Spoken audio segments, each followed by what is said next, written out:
Sofia sur Europe 1 avec Thomas Hill et votre invité ce matin, Thomas. Oui, je reçois ce matin Philippe Charlier. Vous êtes médecin légiste, archéologue, anthropologue et vous menez des enquêtes historiques passionnantes pour France 5 où vous tentez de faire parler les morts. Ça s'appelle l'histoire au scalpel. Et alors là, ce jeudi, vous allez ouvrir un tout petit dossier. Vous vous intéressez à la mort de l'empereur Napoléon Bonaparte. Vous pensez vraiment, avant de commencer, qu'il y avait encore des choses à découvrir ? Oui, il y a pas mal de choses parce qu'au-delà de la mort de l'empereur Napoléon sur l'île de Sainte-Hélène, il y a aussi toutes les conditions de sa vie, de son existence, quasiment 6 ans là-bas sur cette île perdue dans l'Atlantique Sud, et puis également des masques mortuaires, également des objets de sa vie quotidienne, et puis son visage aussi.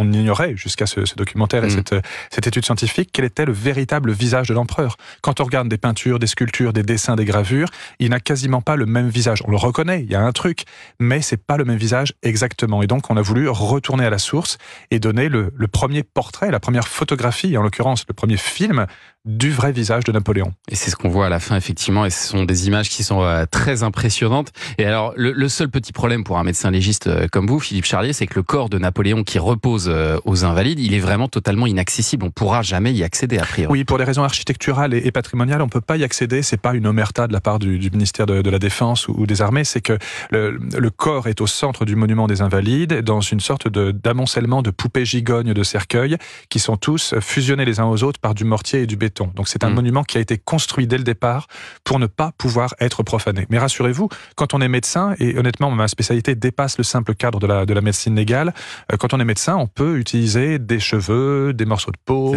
des masques mortuaires, des descriptions de procès-verbaux d'autopsie, d'exhumation, d'embaumement. Voilà, on a énormément de choses à se mettre sous la dent, si je peux dire, plus l'archéologie, fouiller les latrines sur l'île de Sainte-Hélène de Napoléon, fouiller dans ses poubelles, aller investiguer sur tout ce qu'on a pu trouver qui a été touché, mangé, approché par lui, que ce soit des bonbons à la réglisse, les feuilles de thé qu'il buvait ou de café, les bouteilles de vin de Constance qu'il faisait venir d'Afrique du Sud, les petits pots de crème dont il se tartinait, et même on est allé jusqu'à gratter ses chaussures et sa baignoire sur l'île de Sainte-Hélène. Donc on l'a reconstitué, si on peut dire, sans avoir le cadavre stricto sensu. Parce que vous êtes vraiment donc allé à Sainte-Hélène, c'est pas un voyage très simple, il faut le dire. Ah oui, non, c'est pas au bout du RER A, non. Voilà, c'est ça, faut passer par l'Afrique du Sud, et puis bon, maintenant il y a un petit aéroport sur place. Il y a un petit aéroport, le voyage est moins long, mais c'est Paris-Johannesburg, une nuit à Johannesburg, ensuite un vol jusqu'au Botswana, on fait une pause technique pour prendre de l'essence pour pouvoir tourner plusieurs fois, parce que si jamais on n'arrive pas à se poser sur Sainte-Hélène, il faut aller sur une autre île. Il y a énormément de vent là-bas. Voilà, il y a beaucoup de vent, on fait que 2 tentatives d'atterrissage, et au bout de 2 infructueuses, on va sur une autre île qui est Asunción, et on attend 1 semaine pour repartir. C'est incroyable. Et donc vous avez fini par pouvoir vous poser là-bas et visiter donc sa maison de Longwood, enfin vraiment la visiter complètement, puisque vous avez fait donc des fouilles archéologiques sur place. Il n'y avait jamais eu de fouilles réalisées là-bas ? Non, il n'y avait jamais eu de fouilles, il y avait eu des restaurations ponctuelles. La maison est maintenant dans un très bon état, et grâce à une convention qu'on a signée avec le ministère de l'Europe et des Affaires étrangères, eh bien on a pu faire des fouilles archéologiques à la fois dans Longwood, réouvrir également le tombeau de l'empereur dans la vallée des Géraniums, et donc l'investiguer, voir des graffitis qui ont été laissés dedans, etc. Et puis travailler également au Briars, qui est la première propriété dans laquelle il a séjourné quand il est descendu du bateau avant que Longwood ne soit terminé. Et c'est vrai que c'est assez surprenant de vous voir frotter avec un simple coton-tige comme ça le fond de la baignoire de Napoléon, en espérant retrouver encore quelque chose 200 ans après. Mais le pire, c'est que ça marche, les analyses donnent des choses intéressantes. Oui, les analyses donnent des choses intéressantes. Alors on montre aussi dans ce documentaire quelques résultats négatifs. On ne trouve pas tout le temps, bien évidemment. C'est un pas en avant, 2 pas en arrière. Mais malgré tout, on progresse.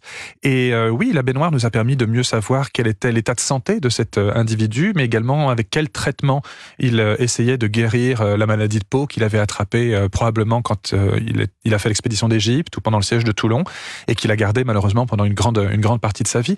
À chaque fois, en fait, on utilise toutes les techniques de la médecine. C'est pour ça qu'au-delà de la médecine légale, c'est vraiment une sorte de santé publique, si on peut dire, qu'on applique à ces restes-là, pour déterminer l'état de santé de cet individu, mais aussi de la petite population, la petite cour qui était autour de lui à Longwood, la famille Bertrand, le cheikh, enfin pas le cheikh Ali, le Mamelouk Ali, etc. Donc tous les gens qui étaient... Parce qu'il avait recréé vraiment une cour autour de lui. Avec... Oui, il n'aimait pas être seul. Alors il avait des moments où il aimait être seul, mais il aimait en tout cas continuer à rayonner, à être le centre des attentions. Dans des conditions très spartiates. Alors Longwood, honnêtement, maintenant ça se visite, c'est assez sympa, mais à l'époque, c'était humide comme c'est pas possible. Il y avait les rats qui couraient sous le palier, plus ou moins bouffés par les termites. Il y avait les draps au niveau du mur qui étaient infestés par la vermine et par l'humidité.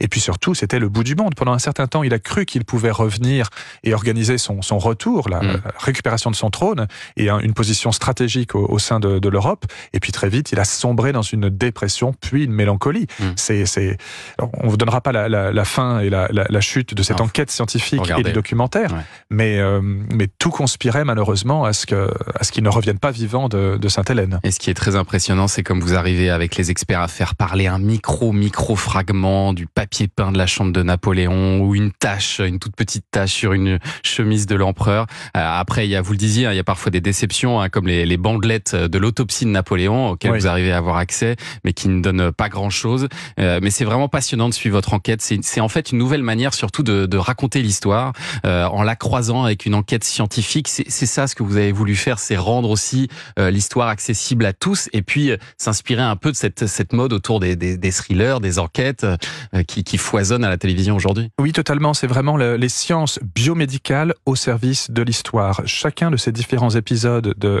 l'histoire au scalpel et chacune de ces études scientifiques, qui fait l'objet d'ailleurs de publications scientifiques, c'est une façon de revisiter, main dans la main avec les historiens, et avec les historiens de l'art toujours, ou les archéologues, des cold cases, comme vous l'avez dit, ou des problèmes historiques. Vérifier d'abord si l'histoire nous dit la vérité, ce qui n'est pas toujours le cas. Il y a des erreurs de transcription, il y a un récit mythologique qui s'installe au fur et à mesure, et puis également approcher, si on peut dire, d'une façon extrêmement réaliste ces personnages historiques. On a maintenant le véritable visage de Napoléon Ier. On est en train de travailler en ce moment à la reconstitution de la voix de Henri IV à partir de sa tête momifiée. On arrive à lui faire dire des premiers phonèmes. On modélise son larynx en 3 dimensions.